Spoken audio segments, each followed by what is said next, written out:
பேரலை நேயர்களுக்கு வணக்கம். இன்றைய நமது நேர்காணலில் மூத்த பத்திரிகையாளர் திரு பிரியன் அவர்கள் இணைந்திருக்கிறார். சார் வணக்கம்.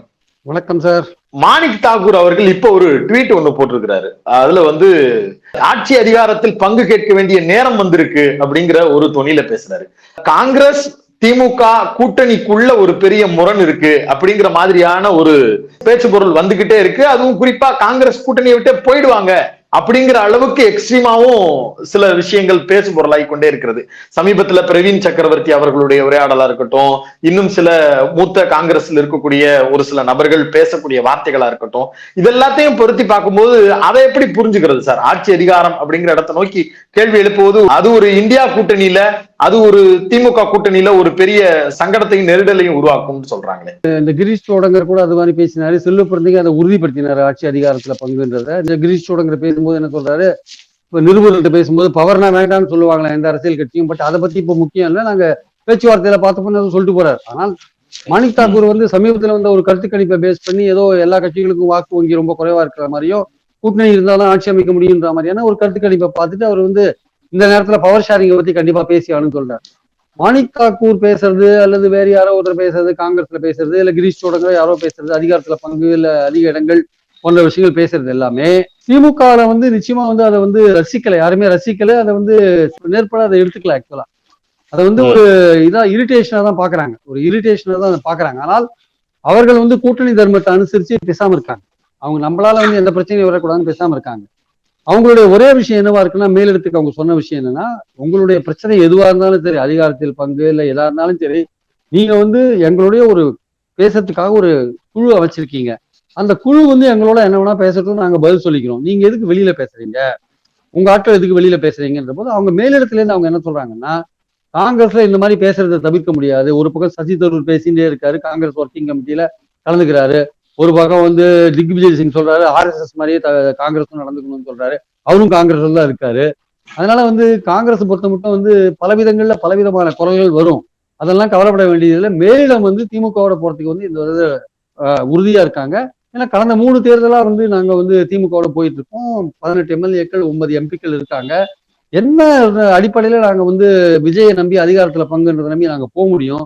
அவர் வெற்றி பெறுவாரா, அவருக்கு என்ன ஓட்டு வங்கி இருக்குன்னே தெரியாது, அவர்கிட்ட நாங்க எப்படி போக முடியும் அப்படின்ற பாயிண்ட் சொல்றது மட்டும் இல்லாம, விஜயோட பாஜக எதிர்ப்பே ஒரு கேள்விக்குறியா இருக்கு, அதனால அங்க நாங்க எப்படி போவோம்ன்ற விஷயத்தையும் அவங்க சொல்றாங்க. ராகுல் காந்தி அந்த மேலிடத்துல இருந்து திமுக தரப்புல இருந்து கேட்டபோது சொல்றாங்க. அதனால நீங்க இதை பத்தி கவலைப்படாதங்கன்னு சொன்னா கூட திமுகவுக்கு இது இடைஞ்சலா தான் இருக்கு. இது ஒரு ஏன்னா அமைதியா போயிட்டு இருக்கிற ஒரு கூட்டணி தேர்தலை நோக்கி போகும்போது இந்த மாதிரி பிரச்சனைகள் வரும்போது கூட்டணியில ஒரு குழப்பம் இருக்கு அப்படின்ற அந்த பேச்சு இருக்குல்ல, அது கூட்டணியை அஃபெக்ட் பண்ணணும்னு திமுக நினைக்குது, அதை தடுக்கணும் மேலிடம்னு திமுக நினைக்குது. ஆனா மேலிடத்துல என்னன்னா, மேலிடமே பிளவுபட்டு கிடக்கு. பிளவுபட்டு கிடக்குன்னா அங்கேயே அதிகார மையங்கள் நிறைய இருக்கு. ஒரு பக்கம் KC வேணுகோபால் அதிகாரம் பண்றாரு, ஒரு பக்கம் ராகுல் காந்தி அது ஒன்று சொல்றாரு, ஒரு பக்கம் பிரியங்கா காந்தி, ஒரு பக்கம் சோனியா காந்தி, ஒரு பக்கம் மல்லிகார்ஜுன கார்கே, இப்படி பல பேர்கிட்ட இந்த காங்கிரஸ்காரங்க பேசுறாங்க இல்லையா. ஒவ்வொருத்தரும் பேசும்போது ஒவ்வொரு விதமான கருத்துக்கள் வெளில வர்றதுனால இந்த மாணிக் தாக்கூரோ இல்ல ஜோதிமணியோ இல்ல முக்கியமான MPக்களோ சிதம்பரமோ ஒவ்வொருத்தர் பேசும்போது ஒவ்வொரு விதமான கருத்துக்கள் வரும்போது அவங்க இவரோட மைண்ட் செட் இப்படிதான் இருக்குன்னு அது மாதிரி பேசுறாங்க. ஆனால் அல்டிமேட்டா காங்கிரஸ் உடைய பார்வை என்னவா இருக்குன்னா, திமுகவோட போறதுன்ற அந்த எண்ணத்துல உறுதியா இருக்காங்க. ஆனா அதை தெளிவுபடுத்துற மாதிரி வெளிப்படையா அவங்க எதுவும் சொல்லல. பிள்ளையும் கிள்ளி விட்டு தொட்டிலையும் மாற்றாங்களோ காங்கிரஸ் அப்படின்ற எண்ணம் திமுகவுக்கு இருக்கு. ஆக்சுவலா காங்கிரஸ்னா எந்த காங்கிரஸ் சொல்றீங்க? மேலிடத்துல இருக்கக்கூடிய காங்கிரஸ் சொல்றீங்களா, இல்ல தமிழ்நாட்டு தலைமை? மேலிட காங்கிரஸ். தமிழ்நாட்டில் இருக்கிற காங்கிரஸ் பல கருத்து வேறுபாடு இருந்தா கூட பெரும்பான்மையோர் திமுகவோட தான் போகணும்னு நினைக்கிறாங்க. சிலர் இந்த மாணிக் தாக்கூர் மாதிரி ஆட்கள் சில பேர் இது மாதிரிலாம் பேசுறதை நம்ம பாக்குறோம். ஆனால் மேலிடத்துல இந்த மாதிரி மாணிக் தாக்கூர் போன்றவர்கள் தூண்டி விடுறது ஒருவேளை மேலிடமா இருக்குமோன்னு திமுக ஒரு சந்தேகம் இருக்கு. ஆனால் பொதுவாகவே இந்த அதிகாரத்தில் பங்கு அதிக இடங்கள் இதெல்லாம் எதுக்கு வெளியில பேசுறீங்கன்றதான் திமுகவோட பாயிண்டா இருக்கு. ஒரு சந்தேகமா தான் சார் கேட்கிறேன். ஓவர் த போன் கால்ல பேசக்கூடிய அளவுக்கு நல்ல ரேப்போல தான் ராகுலும் தமிழ்நாட்டு முதலமைச்சர் MK ஸ்டாலினும் இருக்கிறாங்க. அதுதான் நம்மளுக்கு நல்லாவே விசிபிளாவும் தெரியுது. அப்படி இருக்கிறப்ப அவங்களால ஈஸியா அதை கன்வே பண்ணிட்டு இந்த சிக்கலை இப்படியே முடிச்சிருங்க, அது என்னன்னு கேளுங்க அப்படின்னு சொல்லிடலாம்.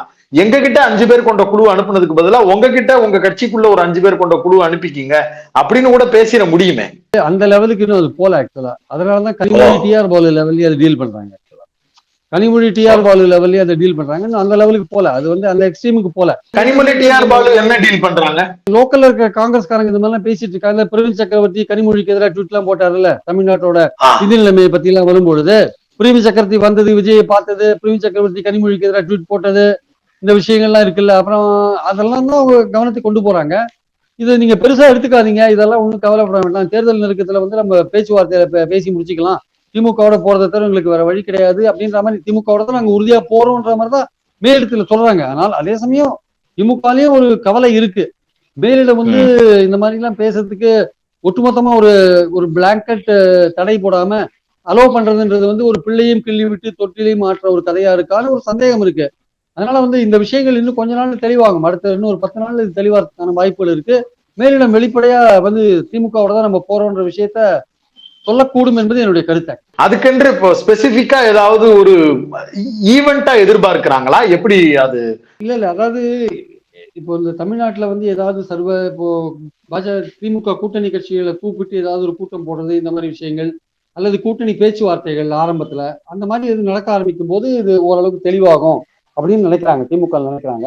அந்த மாதிரி இமீடியட்டான அக்கேஷன் எதுவும் இப்போ இல்லாதனால பேச்சுவார்த்தைகளை தான் அவங்க தெளிவுபடுத்த முடியும். அதனால வெளிப்படையா பேசாதீங்கன்ற ஒரு ரிக்வஸ்ட் மட்டும் வச்சிருக்காங்க. ஆனால் ஒரு சங்கடத்தை கொடுக்கிற ஒரு விஷயமா திமுகவுக்கு இது இருக்குன்றது உண்மை. அது இன்னும் கொஞ்ச நாள் கழிச்சு சரியாகும்னு அவங்க நினைக்கிறாங்க. சரியாகணும்னு நினைக்கிறாங்க, சரியாகும்னு நினைக்கிறாங்க. அது பொறுத்திருந்தா பார்க்கணும். சரியாகாம போறதுக்கு உண்டான வாய்ப்புகள் எந்த விழுக்காட்டுல இருக்குன்னு நினைக்கிறீங்க சார்? சரியாகாம போறதுக்கான வாய்ப்புகள் வந்து ரொம்ப ரொம்ப குறைவா தான் சார் இருக்கு. சரியாறதுக்கான வாய்ப்புகள் தான் அதிகமா இருக்கு. சரியாது. ஏன்னா மேலிடம் வந்து இந்த எலெக்ஷன்ஸ்ல ரிஸ்க் எடுக்க விரும்பல. அதனால சரியாயிடும்ன்றதான் பொதுவான கருத்தா காங்கிரஸ். இது சட்டமன்ற தேர்தல் தானே, இதுல ரிஸ்க் எடுக்கிறதுல தங்களுக்கு என்ன வந்துட போகுதுன்னு காங்கிரஸ் நினைக்க மாட்டாங்களா? இப்ப இருக்கிற எம்எல்ஏக்களும் இப்ப இருக்கிற எம்பிக்களும் திமுகவோட போகணும்னு தான் சொல்றாங்க. ஆக்சுவலா இப்ப இருக்கிற 18 எம்எல்ஏக்களை கேட்டீங்கன்னா திமுகவோட போறதான் பெட்டர்னு நினைக்கிறாங்க அவங்க ஆக்சுவலா. அதனால இதுல ஒன்றும் பெரிய சேஞ்ச் இருக்காது. ஆனாலுமே வந்து இந்த மாதிரியான ஒரு பேச்சுக்கள் வந்து கூட்டணியை வந்து கொஞ்சம் ஒரு சலசலப்பை உண்டாக்குற மாதிரி, அதை வந்து இந்த பாஜக அதிமுகவோட ஐடி விங்க அதை பூஸ்ட், அதை வந்து உங்களுக்கு பிரச்சாரத்தை வந்து வேற மாதிரி காமிக்கிறாங்க இல்லையா அவங்க. இந்த பெர்செப்ஷன் ரேஞ்சில வந்து இந்த திமுக கூட்டணியில ஏதோ ஒரு குழப்பம் இருக்குன்னு காமிக்கிறாங்க இல்லையா. அதை அவாய்ட் பண்ணலாமேன்றது திமுகவுடைய கருத்தா இருக்கு. அது காங்கிரஸ் இவங்க எதிர்பார்க்கிற அளவுக்கு கோஆபரேட் பண்ணலைன்றதான் உண்மை இந்த விஷயத்துல.